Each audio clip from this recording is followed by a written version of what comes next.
Nafuna break katono nnyo. Waliwo emboozi gye njagala obbawe ya Madinah. Hajjati Madinah ono alina ebizibu bambi. Simanyi era ndowooza yeetaaga essaala zammwe. Yakoze vidiyo ng'ali desperate. Buli wayimba walabika waliwo yamusibira eddagala. Buli wayimba waliwo ebizibu ebyemusumbuwa. Likyali kizibu kya mutima. Kati naku zino bw'agenda ku stage n'ayimba yenna azimbagatana, azimbazimba. Kwegamba katulabe emboozi eno tuconnecting ku break.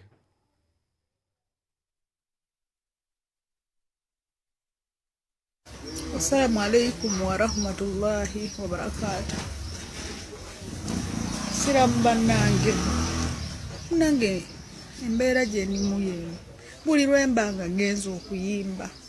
Kubanga bwe ngenda okuyimba nagenza okuyimba nga nnoonya riziki. Nga nnoonya riziki siga nti nkikola nti olw'okubanga oba kinaye nga nkikola nnoonya riziki. Allah wange nsaba nsaasire era nsonyiwe naye raba bwe ntambula olugendo nga luwanvu bwe nti bwe mba kubanga natambudde olugendo lwabadde luwanvu naye bwe nti bwe mbeera ya Rabbi nsaba Allah antaase. Allah wange ataase ya Rabbi. Allah wange antaase. Allah antaase Mungu antaase kuba olugendo lwabadde lunene naye bwe ntyo bwe mba kasita mbeera nga ntambudde olugendo nga lunene ya Rabbi. Assalamu alaikum wa rahmatullahi wa barakatuh.